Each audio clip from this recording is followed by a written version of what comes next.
तो पहला एपिसोड शुरू होता है आज से लगभग 120 या फिर 150 साल पहले, जहाँ पर एक हवेली दिखाई जाती है और एक जमींदार पूजा कर रहा होता है और यहाँ पर उसके लोग एक आदमी को पकड़ कर लाए थे जिसकी नर बलि होने वाली थी। अब इससे पहले कि इस व्यक्ति की बलि दी जाए उससे पहले ही वो खुद को ही चोट मार लेता है और बलि का नियम होता है कि बलि में इस्तेमाल होने वाला प्राणी या फिर कोई भी व्यक्ति हो उसके अंदर कोई भी खोट नहीं हो सकती। तो अब वो लोग उस आदमी की बलि नहीं दे सकते थे। अब जिसकी बलि चढ़ानी थी उसके अंदर तो खोट आ गई थी, लेकिन बलि देना भी जरूरी था। तो जमींदार के लोग उनके ही साथ के एक आदमी को पकड़ लेते हैं और पंडित जी उसकी बलि दे देते हैं और सीन इसी के साथ शिफ्ट होकर प्रेजेंट में आता है। अब इसके बाद हमें पलाश, उसकी होने वाली बीवी उर्वी और पलाश के कजन अरुण को दिखाया जाता है। अब ये लोग जो होते हैं वो खारा पानी जा रहे थे, यानी कि उसी हवेली की तरफ जो कि हमने शुरुआत में देखी। असल में उस हवेली को अरुण ने खरीद लिया था, जो कि उसे तोड़कर वहाँ पर एक शानदार होटल और रिजॉर्ट बनाने वाला है। अब हम हवेली में पूरे परिवार को देखते हैं और ये बहुत बड़ा फैमिली ट्री है। सब आराम से देखें और नाम ना याद हो तो एटलीस्ट इनके आप चेहरे याद रख लेना, नहीं तो आगे आपको काफी कंफ्यूजन होगी। तो भाई देखो, यहाँ पर जो उनका परिवार है ना उसका नाम है चैटर्जी फैमिली, जिसके अंदर 3 भाई हैं। सबसे बड़ा है मोहितोष और उनकी बीवी का नाम है राधिका, जिसका बेटा है अरुण। दूसरे का नाम है मोनोतोष और उनकी बीवी का नाम है तानिमा, जिनके बेटे हैं शीमू और पलाश। और यहाँ पर शीमू की एनी नाम की एक क्रिश्चियन लड़की से शादी हुई है, जो कि पेशे से एक एक्ट्रेस है। बात करें शीमू के बारे में तो वो अपनी जिंदगी में ज्यादा सक्सेसफुल नहीं रहा और वो अक्सर शराब पीता रहता है और इन दोनों का एक बेटा भी है जिसका नाम है बॉनी। बात करें मोनोतोष के दूसरे बेटे पलाश की तो उसकी ही शादी अभी उर्वी से हो रही है, जो कि यहाँ पर मोनोतोष और तानिमा के फैमिली फ्रेंड सुप्रियो और मधुमती की ही बेटी है। तीसरे भाई का नाम है प्रियोतोष, जिसकी शादी नहीं हुई है, लेकिन वो उनके ही हाउस असिस्टेंट के साथ एक रिश्ते में है। और सबसे आखिर में उर्वी का पेट डॉग है जिसका नाम है गोगोल। अब इस हवेली के अंदर उर्वी और पलाश की सगाई होनी है, तो सारी फैमिलीज 2 दिन के लिए यहाँ पर आई हुई थी, यानी कि यहाँ पर इतने सालों से कोई नहीं रह रहा था। खैर अब हम हवेली के बारे में और जान लेते हैं। तो ये काफी ज्यादा पुरानी है, तो यहाँ पर मेंटेनेंस का बहुत सारा काम पेंडिंग पड़ा हुआ है। जैसे कि लाइट जो है वो 2nd फ्लोर पे तो है, लेकिन पहले फ्लोर पर कोई लाइट नहीं है। ये हवेली गाँव के पंडित जी के बेटे बबलू ने ही दिलवाई थी, जो की यहाँ का ही एक कॉन्ट्रैक्टर है। तो वो लोग उसे लाइट्स और बाकी चीजें ठीक करवाने का ही काम सौंप देते हैं। खैर अब तक उर्वी, अरुण और पलाश भी यहाँ पर आ चुके थे और अरुण बॉनी के लिए एक पोलरॉइड कैमरा लेकर आया था, जिसके अंदर फोटोज जो है ना वो इंस्टेंटली प्रिंट हो जाती हैं। अब ये हवेली उर्वी को काफी पसंद आती है और पलाश उसे उनके रूम के बारे में बताता है, जिसके सामने ही गांव का तालाब भी है। वो ये बताता है कि गांव का जमींदार यहीं से सभी लेडीज को नहाते वक्त देखा करता था, लेकिन तब ये गोगोल जो होता है वो यहाँ आकर बार बार भौंकने लगता है, लेकिन उर्वी अभी उस पर इतना ध्यान नहीं देती। खैर अब हम गाँव के कुछ लोगों को भी देख पाते हैं जो की हवेली के बारे में ही बात कर रहे थे कि वो हवेली शापित है जहाँ पर भूतों का वास है और बबलू को वहाँ पर लोग नहीं लाने चाहिए थे, वो नहीं बेचनी चाहिए थी। वो 200 साल से बंद पड़ी हुई थी, जहाँ आज तक कोई नहीं गया। इवन 2 लोग जंगल तक भी पार नहीं करते थे, कैसे भी करके वहाँ तक नहीं जाते थे। और तभी एक आदमी ये कहता है कि कुछ तो अनर्थ होने वाला है। तभी दूसरी ओर हम हवेली के हाउस हेल्प काशी को देखते हैं, जो कि थोड़ा अजीब सा व्यक्ति है, लेकिन वो एनी का बहुत बड़ा फैन है, जिसके साथ वो सेल्फी लेने की बात करता है और वो काफी अनकंफर्टेबल सी हो जाती है, लेकिन फिर भी सेल्फी के लिए मान जाती है। अब तभी हम बबलू को देखते हैं, जो कि यहाँ मेंटेनेंस का काम करवा रहा था, जिसे खुदाई के वक्त एक बड़ा सा अजीब सा इंसानी दांत मिलता है और इससे उसके मजदूर डर जाते हैं कि हवेली पहले से शापित है। उनका ये कहना था कि यहाँ पर पहले से भूत है और ये दांत जो है वो इंसानी लग ही नहीं रहा था, वो किसी दैत्य का दांत लग रहा था। लेकिन बबलू सबको शांत करवा देता है कि वो लोग अपना मुंह बंद रखे और बदले में वो सबकी पगार बढ़ा देगा, क्योंकि ऐसे बात बाहर आने पर हवेली को बेचने की दिक्कत आएगी। अब रात को सभी लोग रेस्ट कर रहे होते हैं और बॉनी यहाँ वहाँ फोटोज क्लिक करता घूम रहा था, जिसके पीछे हम किसी लेडी को घूमता हुआ देखते हैं, जो कि अचानक से गायब भी हो जाती है। अब सभी लोग अपने अपने काम में लगे हुए थे और तभी हम एक फ्लैशबैक देखते हैं, जहाँ पर जमींदार को किन्हीं कारणों की वजह से अपनी ही अपाहिज बीमार माँ की बलि देनी पड़ी थी, जिसमें उसे काफी दुख हुआ, लेकिन उसने बलि दी जरूर थी। मतलब कि यहाँ पर जो बलि चढ़ रही थी वो सबसे ज्यादा जरूरी है, यानी कि किसी की भी जान से ज्यादा जरूरी चीज, और इसके पीछे कोई बड़ा कारण जरूर था, यानी कि यहाँ पर बलि देने का कोई खास मकसद रहा होगा। Now coming back to the present time, सभी लोगों को अचानक से कोई आवाज आती है और वो लोग बाहर जाकर देखते हैं तो हॉल के सामने एक दीवार टूट गई थी, जिसके पीछे एक और जगह थी। सभी परेशान हो जाते हैं कि ये दीवार कैसी है, कैसे टूट गई, और बबलू ने उनको इसके बारे में बताया क्यों नहीं था। अब काशी ये कहता है कि उसने बबलू से पहले ही कहा था कि ये हवेली ज्यादा दिन नहीं टिक पाएगी, क्योंकि यहाँ पर भूत है और अभी वो लोग सोने चले जाएं और वो जाग रहा है तो वो यहाँ पर साफ सफाई करवा देगा, जिसके चलते सभी जाने लगते हैं। लेकिन तभी वो दीवार और टूट जाती है और एक झलक दिखाई देती है। वो लोग दीवार को और तोड़ते हैं और अब सामने आती है काली माँ की एक विशाल काय प्रतिमा, लेकिन ये प्रतिमा सफेद थी और इसे ही कहते हैं श्वेत काली, जिसके साथ ही पहला एपिसोड खत्म हो जाता है। अब दूसरा एपिसोड शुरू होता है जमींदार और उसकी पत्नी से, जहाँ पर उनके अभी बच्चे नहीं हो रहे थे। तो जमींदार की पत्नी अक्सर भावुक सी रहा करती। उन दोनों के बीच बहुत प्रेम है, लेकिन दोनों के बीच इंटीमेसी बहुत ज्यादा खराब है और इस चीज पर जमींदार अपनी पत्नी पर चिड़ा चिड़ा सा रहा करता। खैर अब कहानी फिर से प्रेजेंट टाइम में आ जाती है, जहाँ पर बबलू, उसके पिताजी पंडित जी और गाँव के प्रधान और गाँव के ढेर सारे लोग हवेली आ चुके थे, क्योंकि श्वेत काली का मिलना एक बहुत बड़ी बात है। अब चैटर्जी परिवार बबलू से पूछता है कि ये क्या है भाई, जिस पर पंडित जी कहते हैं कि किसी को भी नहीं पता कि श्वेत काली हवेली के अंदर है और अब तक सब सबको यही लग रहा था कि उनको विसर्जित कर दिया गया होगा और अभी वो अपनी उंगली काटकर अपने खून से श्वेत काली प्रतिमा के चरण को छूते हैं। अब गांव के प्रधान बबलू के ऊपर गुस्सा करते हैं कि उसने मना किया था कि गांव में किसी बाहर वाले को ना लाया जाए और इसमें चैटर्जी परिवार की भी गलती है कि हवेली खरीदने से पहले उनको चेक करना चाहिए था, और चेक तो छोड़ो, उन्होंने अब तक किसी से मिलकर बात भी नहीं करी थी। खैर अब यहाँ पर सभी लोग आपस में बहस करने लगते हैं और तभी चैटर्जी परिवार का ये कहना था कि उन्होंने कभी भी किसी मंदिर के अंदर श्वेत काली को नहीं देखा। वहीं गाँव वाले तो डरे हुए थे, जो कि ये कह रहे थे कि फिर से माँ का गुस्सा बरसेगा और महामारी लौट कर आएगी। अब यहाँ पंडित जी चैटर्जी परिवार को ये बताते हैं कि श्वेत काली माँ एग्जिस्ट करती हैं और आज से दशकों पहले एक योगी यहाँ पर आया था जिसने की घोर तपस्या करी थी और सिद्धियां प्राप्त करी थी, जिसके बाद जमींदार को काली माँ का रिचुअल सिखाया था। अब आगे चलकर गांव में बीमारी आई और लोग मरने लगे तो सबको यही लगा कि माँ बीमार है जो कि भक्तों को सेवा के लिए अपने पास बुला रही हैं। जमींदार ने ये सब रोकने के लिए श्वेत काली प्रतिमा की स्थापना करी, जिसका मतलब था माँ बीमार है और अभी उन पर खून और काला रंग नहीं है। उन्होंने पूर्णिमा की रात से पूजा शुरू करवाई थी जिसमें नर बलि दी जाती थी और ये जो बलि हुआ करती थी ना, वो इंसान की खुद की इच्छा से हुआ करती, मतलब कि वो खुद से बलि को एग्री होगा और खत्म होने के बाद वो ऊपर जाकर माँ की सेवा करेगा और जब माँ स्वस्थ हो जाएंगी वो अपने काले रंग में वापस आएंगी, यानी कि काली माँ बनकर। अब हर पूर्णिमा को पूजा शुरू होती, बलि होती और आखिरी जमींदार नरेंद्र प्रताप बीमार हुए थे तो उन्होंने पूजा शुरू करवाई थी, लेकिन धीरे धीरे गाँव वालों का एहसास हुआ कि वो छुप कर और लोगों की बलि दे रहे हैं तो सबने हवेली के ऊपर हमला कर दिया और तब से ही पूजा रुक गई थी, यानी कि शुरुआत वाले सीन में। अब ठीक 7 दिन बाद होता यह है कि कॉलेरा यानी कि हैजा की महामारी आई थी और गांव को उसने जकड़ लिया था, जिसमें लोग, जानवर और फसल तक खत्म हो गई, इसलिए गांव का नाम यहाँ पर खारा पानी है। अब पंडित जी यहाँ पर सब इसलिए जानते थे क्योंकि यहाँ पर उनकी 9 जनरेशन पंडित वाला काम कर चुकी है और पूरी विधि, इतिहास सब कुछ लिखा हुआ था। अब उन्होंने ये कहा कि ये गांव ट्राइबल गांव था, लेकिन अब वो एग्जिस्ट नहीं करते। तो तभी यहाँ पर सबसे छोटा भाई प्रियोतोष ये कहता है कि उनका प्रतिमा से कोई लेना देना नहीं है, जिस पर पंडित जी कहते हैं कि माँ ने खुद दर्शन दिए हैं और यहाँ पर राजबाड़ी में उनकी पूजा होती थी तो फिर से ये पूजा होना जरूरी है। वो आगे कहते हैं कि अगर पूजा नहीं कराई गई तो माँ का गुस्सा और श्राप गाँव को खत्म कर देगा और ये पूजा पूर्णिमा की रात यानी कि अगली नाइट से ही 3 दिन की पूजा शुरू होने वाली है, जिसमें जीव बलि भी होगी और उसके बाद ही वो माँ को गंगा विसर्जित कर सकेंगे। और अभी तक पूजा इसलिए नहीं हुई होगी क्योंकि सबको लगता था कि माँ गंगा के अंदर विसर्जित हो चुकी हैं और यहाँ के बारे में कोई जानता ही नहीं था कि उनकी प्रतिमा अभी भी यहीं पर थी। खैर अभी के लिए पंडित जी, प्रधान और गांव वाले लोग अपने अपने घर चले जाते हैं और चैटर्जी परिवार आपस में बात करने लगता है, जहाँ पर सबके बीच थोड़े बहुत मतभेद भी होते हैं। एज मोस्टली बड़े लोग ये चाहते थे कि सबकी भलाई के लिए पूजा अच्छे से हो जाए और बलि भी हो और तब तक वो सगाई भी टाल सकते हैं, लेकिन बच्चों का ये मानना था कि ये सब फालतू बातें हैं और एक लंबी बहस के बाद सभी मान जाते हैं। लेकिन उर्वी जो होती है वो जीव बलि के लिए यानी कि इंसानी बलि के लिए साफ इनकार कर देती है। खैर अगले दिन पंडित जी घर आकर ये समझाते हैं कि बिना बलि के पूजा अधूरी है और अगर उन्होंने बलि नहीं दी तो माँ खुद आकर अपनी बलि ले जाएगी, जिस पर अरुण कहता है कि ऐसा होने दो और अभी बिना बलि के ही पूजा पूरी करो। अब रात को पूजा शुरू होती है और सभी खुशी से अच्छे से पूजा में शामिल होते हैं, लेकिन यहाँ बबलू की बाकी लोगों से बहस हो गई थी और जब वो देखता है कि गोगोल अभी पूजा में शामिल है तो फाइनली पहली रात की पूजा कंप्लीट हो जाती है। और अभी अरुण को उसकी गर्लफ्रेंड माया का कॉल आता है जिसको किसी ने देखा नहीं था, तो सब उसे छेड़ते रहते थे। अब रात को वो अकेले में स्मोक करने छत पर आता है तो हम उसी औरत के साये को उसके पास देखते हैं, जिसकी आहट से वो पलटता है, लेकिन अब तक वो गायब हो गई थी। अब हम किसी फीमेल को घर के अंदर घूमता हुआ भी देख पाते हैं और अगले दिन सबको गोगोल की सर कटी लाश मिलती है जिसकी जुबान भी गायब थी, जिससे सभी लोग बहुत ज्यादा परेशान हो जाते हैं। और हम श्वेत काली के खड़क पर खून लगा हुआ देख पाते हैं, यानी कि सबको यही लग रहा था कि ये बलि माँ ने खुद ली है। और इसी के साथ दूसरा एपिसोड यहीं पर खत्म हो जाता है। तीसरा एपिसोड शुरू होता है नरेंद्र प्रताप से ही, जो कि एक आदमी को जबरदस्ती अपनी ही पत्नी के साथ इंटीमेट होने के लिए लाता है और दोनों को जबरदस्ती इंटीमेट होने के लिए फोर्स करता है, लेकिन वो दोनों ही मना करते हैं, जिससे कि वो काफी गुस्सा हो गया था। खैर प्रेजेंट टाइम में उर्वी बहुत ही ज्यादा टेंशन में आ गई थी, जिसे पलाश संभालता है और अब तक घर में पुलिस भी आ गई थी। खैर अब उर्वी बबलू को देखकर गुस्सा करती है कि उसने गोगोल को बाहर भेजना चाहा था, लेकिन किसी ने उसे पूजा से जाने नहीं दिया, तो गुस्से में आकर उसने ही गोगोल को खत्म कर दिया होगा। तब बबलू ये कहता है कि वो ऐसा क्यों करेगा। तभी यहाँ पंडित जी कहते हैं कि माँ को बलि देना पूजा का नियम होता है और बलि नहीं दी गई तो माँ ने खुद ही अपनी बलि ले ली। अब पुलिस ऑफिसर कांस्टेबल से बात करता है कि बबलू के आगे एक ब्राइट पॉलिटिकल करियर है तो वो ऐसी गलती तो नहीं कर सकता, जिस पर कांस्टेबल ये कहता है कि शायद माँ ने खुद ही बलि ले ली होगी, मतलब कि किसी को पदस किया और फिर उस व्यक्ति ने बलि ले ली है गोगोल की। खैर अब तक प्रधान और बाकी लोग वहाँ पर आ गए थे और तभी एक हीटेड आर्ग्यूमेंट शुरू हो जाता है, जिसमें पंडित जी कहते हैं कि जब जब माँ के रिचुअल्स में कोई भी विघ्न आता है तो उस परिवार के बच्चे और औरतों पर संकट आता है और विघ्न डालने वाले के सबसे चहीते को कीमत चुकानी पड़ती है। अब जैसे कि कल उर्वी ने बलि रोकी थी, जिसके चलते हुआ ये कि जिस चीज से वो सबसे ज्यादा प्यार करती है जैसे कि गोगोल से, तो उसको कीमत चुकानी पड़ी। खैर अब तक चैटर्जी परिवार पूरी तरह से डर गया था, तो वो पंडित जी से कहते हैं कि वो उनको अरेंजमेंट्स करके दे रहे हैं और वो पूजा को जारी रखें, लेकिन अब ये परिवार यहाँ पर नहीं रह सकता। अब सभी लोग यहाँ से जाने की तैयारी करने लगते हैं कि इसी बीच एनी उर्वी से कहती है कि शायद किसी खास ने ही गोगोल को खत्म किया है, क्योंकि मोहितोष नहीं चाहते कि अरुण यहाँ होटल का बिजनेस करे। खैर अब तक अरुण वहाँ पर आ जाता है, जिससे उर्वी कहती है कि वो वादा करे कि यहाँ पर होटल बनाएगा और एक स्वीट गोगोल के नाम पर रखेगा, और वो ऐसा ही वादा करता है। तभी हम अरुण के माता पिता को देख पाते हैं, जहाँ पर उसकी माँ को भी ऐसा ही लग रहा था कि ये सब किसी ने जानबूझकर किया है, पक्का सगाई से कोई खुश नहीं है जिसके चलते ये करा गया। अब थोड़ी देर के बाद में सभी रेडी हो जाते हैं और उर्वी गोगोल की बॉडी साथ ले जा रही थी, जो कि पलाश से ये कहती है कि उसके 2 दांत मिसिंग हैं, और पलाश भी नहीं समझ पाता कि कोई उसकी जुबान क्यों काटेगा।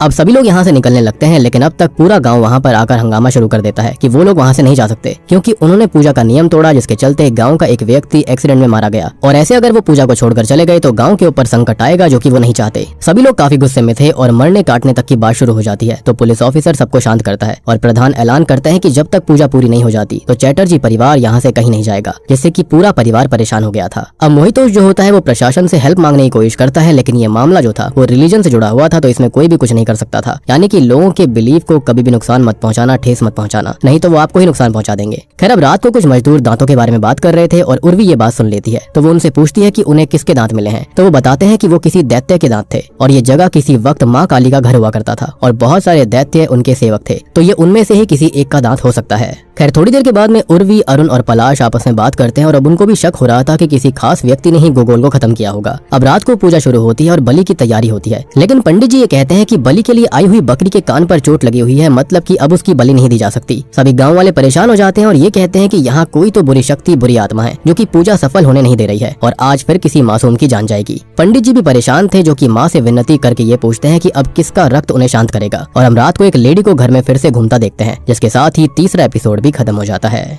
चौथा एपिसोड शुरू होता है नरेंद्र प्रताप की पत्नी से, जिसको आखिरी टाइम का ट्रॉमा था, जहां पर उसके पति ने किसी और मर्द के साथ उसे इंटीमेट होने के लिए फोर्स किया था, और ये चीज इसको हॉन्ट कर रही थी। खैर आज वो पूरी तरह से सुहागन की तरह तैयार होती है और जहर पी लेती है, जिसके साथ ये सीन यहीं पर खत्म होता है। अब हम चैटर्जी परिवार को फिर से देखते हैं, जो कि बहुत ही ज्यादा परेशान है और डिस्कशन कर रहे होते हैं कि कैसे सेफ रहा जाए, जहाँ पर प्रियोतोष का कहना था कि सभी लोग पूरी रात कमरों में रहें और सुबह ही बाहर निकले। वहीं दूसरी ओर पलाश और अरुण आपस में बात कर रहे थे, जहाँ पर पलाश कहता है कि उसने मोहितोष की विल देखी है, जिसके अंदर शिमू के लिए कंडीशन थी कि जब उसका दूसरा बच्चा पैदा होगा तब उनको प्रॉपर्टी मिलेगी। अब हम बबलू को देखते हैं, जिससे पंडित जी कहते हैं कि वो कोई भी धंधा करे, कैसे भी पैसे कमाए, बस उसकी वजह से पूजा में कोई भी रुकावट नहीं आनी चाहिए, जिसको सुनकर वो काफी चिढ़ जाता है। क्लियरली यहाँ पर बाप बेटे के बीच में बनती नहीं थी। एनीवेज थोड़ी देर के बाद में पंडित जी के पास गाँव की कुछ महिलाएं आती हैं और कहती हैं कि अब किसकी मौत होगी। तो वो कहते हैं कि गाँव वालों को माँ कुछ भी नहीं करेगी, लेकिन चैटर्जी परिवार के साथ क्या होता है इसके बारे में वो कुछ भी नहीं कह सकते। अब यहाँ पर हम हवेली के अंदर मेड्स को देखते हैं, जिनको उस लेडी की पायलों की आवाज आ रही थी, और वो प्रियोतोष की लव इंटरेस्ट कनन को उसके बारे में बताती है। यहीं पर बॉनी भी कैमरा लेकर यहाँ वहाँ फोटोज खींच रहा था, वही कैमरा जो कि उसको गिफ्ट में पोलरॉइड कैमरा मिला था, और अब तक उर्वी को भी पायलों की आवाज सुनाई देने लगती है। खैर अब बाहर देखा जाता है तो घर से बाहर बबलू घूम रहा था, जो कि घर में आता है और वो इससे परेशान हो जाती है। खैर अब वो साया उसे यहाँ वहाँ घूमता हुआ भटकता हुआ दिखाई देता है, जिससे कि वो काफी डर जाती है। खैर अब उसे बॉनी मिलता है, जो कि बलि वाले स्थान और श्वेत काली की फोटोज निकाल रहा था, जिसको वो सोने के लिए भेज देती है। और अब तभी उसकी नजर श्वेत काली की प्रतिमा पर पड़ती है, जिनकी खड़क गायब थी, और इससे वो काफी परेशान हो जाती है। उसको समझ आ गया था कि अगली बलि का वक्त हो गया। अब अगले दिन जब सभी लोग जागते हैं तो मोनोतोष के रूम का दरवाजा नहीं खुल रहा होता, जिसको सभी तोड़कर अंदर जाते हैं तो वो वहाँ पर सदमे में सहमा हुआ कोने में बैठा हुआ था, और उसकी वाइफ की सरकटी लाश वहीं पर पड़ी हुई थी, जिनकी जुबान गायब थी, वो भी काट ली गई थी। और इसी के साथ चौथा एपिसोड खत्म होता है। पांचवें एपिसोड की शुरुआत में सभी बहुत ज्यादा पैनिक में थे कि ये क्या हो गया, अब आगे वो क्या करें, और परिवार काफी डरा हुआ था। शिमू तो डिप्रेस्ड हो चुका था, वहीं अरुण की तबीयत सी खराब हो गई थी, और पलाश यहाँ पर अपनी सुध बुध खो बैठा था। उर्वी और अरुण आपस में बात कर रहे होते हैं, जहाँ पर उर्वी बताती है कि उसने बबलू को घर के बाहर देखा था और फिर काली माँ का साया भी देखा, लेकिन उसे लगता है कि ये कोई व्यक्ति है जो कि उनको डराने की कोशिश में लगा हुआ है, और ये सारी बातें झूठी हैं जो कि यहाँ पर गाँव वाले बोल रहे थे। तभी हम प्रियोतोष को देखते हैं, जो कि पुलिस ऑफिसर के साथ था, और ऑफिसर पर अभी काफी ज्यादा प्रेशर होता है। हालांकि सभी प्राइम सस्पेक्ट यहाँ मोनोतोष को ही मान रहे थे कि उसने ही अपनी बीवी को खत्म कर दिया, क्योंकि बाहर से दरवाजा बंद हो रखा था और कोई भी अंदर नहीं आ सकता था। दूसरी ओर उर्वी की माँ उसके लिए परेशान हो चुकी थी और शादी से इनकार करने की भी बात करती है। खैर राधिका भी उर्वी से यही कहती है कि यह परिवार अच्छा नहीं है और वो शादी ना करे, क्योंकि उसके पति ने हमेशा उसे टॉर्चर ही किया है और वो बहुत पुरानी सोच का व्यक्ति है। खैर इसी बीच उर्वी अरुण से बबलू के बारे में बात करती है कि उसके पास घर की मास्टर कीज रहती है और उसे उस पर शक है। तभी हम शिमू को देखते हैं, जो कि खुद डिप्रेशन में है, लेकिन बॉनी को संभालने की पूरी कोशिश कर रहा है। खैर अब रात को उर्वी और अरुण साड़ी पहनकर भेष बदलते हैं और बबलू के घर में चेक करने जाते हैं, क्योंकि पुलिस को तानिमा की जीप कहीं पर भी नहीं मिली थी। अब उन लोगों को घर के अंदर एक सीक्रेट डायरी मिलती है, जिसकी वो फोटो ले लेते हैं, लेकिन अब तक बबलू घर आ जाता है, जो कि फोन पर केस से बात कर रहा था। अब वो फोन वाले व्यक्ति से कहता है कि जैसा उसने कहा वैसा किया, लेकिन अब वो प्राइम सस्पेक्ट है और वो फंसा तो उसको भी फंसा देगा, तो वो उसे मुंह बंद रखने के लिए पैसे दे दे। जिसके साथ ही ये एपिसोड यहीं पर खत्म हो जाता है। यानी कि कि जो कुछ भी हो रहा था उसके बारे में पक्का बबलू को कोई ना कोई जानकारी थी, या फिर ये कहें कि जो व्यक्ति उसको फोन कर रहा था उसको भी इस बारे में जानकारी है। अब छठा एपिसोड शुरू होता है बबलू के घर से, जहाँ पर उर्वी और अरुण छुप गए थे और मौका पाकर वो वहाँ से भाग जाते हैं। घर आकर उर्वी उस डायरी को पढ़ती है और इसके अंदर नरेंद्र प्रताप के बारे में लिखा हुआ था, जिनकी हम कहानी अब जान पाएंगे। तो नरेंद्र प्रताप, जिसको अब तक हम देखते आ रहे थे, वो यहाँ के जमींदार थे और वो असल में इम्पोर्टेंट थे, यानी कि वो किसी के साथ इंटीमेट हो नहीं सकते थे। जिनकी पहली पत्नी ने उस ट्रॉमा से खुद को खत्म कर लिया और फिर उनकी माँ ने एक कम उम्र की लड़की से उनकी शादी करवा दी। लेकिन कमी लेडीज के अंदर नहीं थी, उनके अंदर थी। तो कुछ भी ठीक नहीं हुआ और उनका गुस्सा बढ़ता चला गया और अब उनको अपनी पहली पत्नी सब जगह दिखती थी, जिससे कि वो काफी परेशान रहने लगे। अब शुरुआत में तो वो अपनी दूसरी पत्नी के साथ अच्छा बिहेव नहीं करते थे, लेकिन दिल से काफी अच्छे थे। तो उन्होंने उसको हर एक खुशी देने की कोशिश करी, लेकिन वो हर बार इंटीमेसी की कोशिश करते करते फेल हो जाते, जिसका गुस्सा वो अपनी बीवी और प्रजा पर निकालने लगे। अब एक दिन उनके बचपन का दोस्त देवनाथ उनसे मिलने आता है, जो कि एक योगी हो गया था, और वो उसे अपनी समस्या बताते हैं। देवनाथ उन्हें श्वेतकाली के बारे में बताते हैं कि कैसे ट्राइबल्स उनकी पूजा करते थे और उनकी पूजा करने पर कोई भी बीमारी ठीक हो सकती है, तो वो भी ठीक हो जाएगा। अब नरेंद्र प्रताप ने ही श्वेतकाली माँ की प्रतिमा यहाँ पर स्थापित करवाई थी और पूजा की भी शुरुआत करवाई। अब वो छुपकर बलि देने लगे थे और यही सीन हमने एपिसोड 1 की स्टार्टिंग में देखा था। अब डायरी में उनके पंडित के बारे में लिखा हुआ था और उर्वी समझ जाती है कि ये पंडित अभी वाले पंडित का ही पूर्वज है और उन्हें सब कुछ पता होना चाहिए, जिसके साथ ही ये एपिसोड यहीं पर खत्म हो जाता है।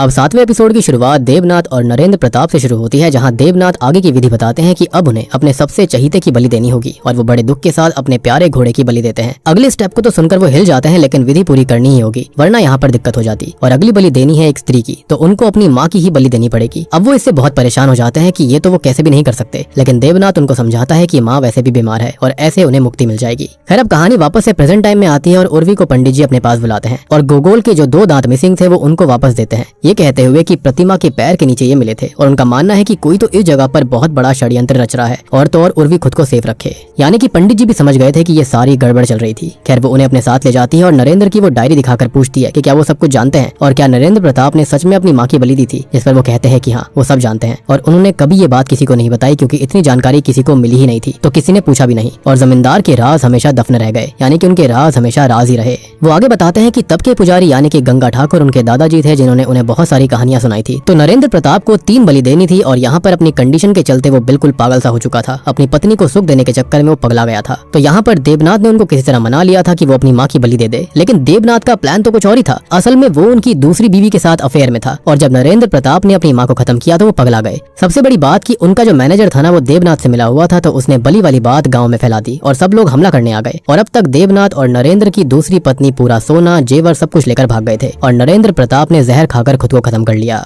क्योंकि उसने अपनी मूर्खता में आकर अपने प्यारे घोड़े की अपनी माँ की बलि दे दी थी। अब जैसा कि देवनाथ ने बताया था कि इस पूजा के अंदर 3 बलि देनी होती है, सबसे पहले अपने चहीते जानवर की, दूसरी बलि माँ की और तीसरी बलि किसी मर्द की। लेकिन नरेंद्र प्रताप तीसरी बलि नहीं दे पाए और जो तीसरी बलि देनी होती थी ना, वो खुद ही इंसान को देनी होती, जिसने की ये पूजा शुरू करवाई। और आपको कंफ्यूजन ना हो तो मैं आपको बताना चाहूंगा कि स्टार्टिंग वाली पूजा बस शुरू करने के लिए ही थी। खैर, वो आगे बताते हैं कि तीनों बलि के बाद में बलिदान किए हुए लोगों की या फिर जानवर की जो जीभ होती है उसको निकालकर शहद के साथ खाना होता है। और देवनाथ ने समझाया था कि मेल जेनिटल्स और टंग मसल से ही बने होते हैं, जिससे कि इम्पोर्टेंसी दूर हो सकती है। आई मीन यहाँ पर आप देख रहे हो कि कैसे यहाँ पर उसे बेवकूफ बनाया गया था। जो उसका सबसे सच्चा मित्र था उसने ही उसको बेवकूफ बना दिया, वो भी लड़की के चक्कर में। खैर, उर्वी ये सुनकर काफी परेशान हो जाती है और कहती है कि अब कौन ये खून कर रहा है। तो वो ये कहते हैं कि अगर उनका अनुमान सही है तो माँ बलि लेने खुद आई है और उर्वी सही है तो उसके परिवार से ही कोई होगा जो कि ये सब खून कर रहा है। और अब उर्वी चीजों को नोटिस करने लगती है और उसको वो कंडीशन याद आती है कि जब शीमू का दूसरा बच्चा होगा उसे तभी विल के अंदर हिस्सा मिलेगा। तो असल में बॉनी जो है वो एनी की पहली शादी से हुआ लड़का है और वो शीमू का असल बेटा है ही नहीं और उसे अब लगने लगता है कि शीमू ही ये सब कर रहा है। खैर, अब वो पलाश से इस चीज के बारे में बात करती है, लेकिन ये सुनकर वो काफी टेंशन में आ गया था और उल्टा उससे ही बहस कर लेता है। अब वो अरुण से डिस्कस करती है तो वो भी यही कहता है कि वो गलत सोच रही है और ऐसा कुछ भी नहीं है और सेम लॉजिक सही हुआ भी तो खतरे में सिर्फ एक है और वो है बॉनी।